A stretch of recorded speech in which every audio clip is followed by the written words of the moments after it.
அது என்ன சார் உங்களை ஒரு இடத்துல நிற்கவே வைக்க முடியல அப்படிங்கிறது தான் எல்லாரோட ஃபர்ஸ்ட். அது கம்ப்ளைண்ட்டா இல்லை ஆசையாக சொல்கிறாங்களான்னு தெரியல. But he doesn't stand in one place அப்படின்றாங்க அத்தனை பேரும். எல்லாரும் தலையாட்டுறாங்க. நயன் மேம் கூட அதே தான் சொல்கிறாங்க. எப்படி இந்த ஒரு எனர்ஜி ஃபர்ஸ்ட் அது எங்கேருந்து வருது உங்களுக்கு? அது டென்ஷன், வேற எதுவும் கிடையாது. ஆக்சுவலா அது நிறைய பேருக்கு தெரியாது. அது நம்ம அப்படி அப்படி அப்படி அப்படி நடந்து போற மாதிரி அப்படியே ஓபி அடிக்க வேண்டியதான். Akash, by the end of the film படம் பார்த்ததுக்கு அப்புறம் நீ வந்து ஒரு முதல் படம் மாதிரியே எனக்கு தெரியல. Thank you, sir. That is one very good thing, actually. All thanks to you, sir. No, please. And Aditi, you're as gorgeous and you're as brat and as naughty and as good you performed in the film. Jamie, வழக்கம் போல வந்து ஓட்டுன்னு ஓட்டுற.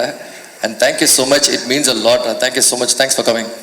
I think sir நீங்கள் வந்து ரொம்ப இதில் ஈஸியாக handle பண்ணுறீங்க போல இருக்கு. இந்த பிராட்ஸ் எல்லாம், ஜாமி, அதித்திலாம் இருக்காங்கன்னா இவங்களை ஹேண்டில் பண்ணிட்டேன்னா அதான் சொன்னால இவரை ஹேண்டில் பண்ணுறது தான் கஷ்டம். உங்களெல்லாம் கூட ஈஸியாக ஹேண்டில் பண்ணி ஈஸியாக ஹேண்டில் பண்ணிடலாம்.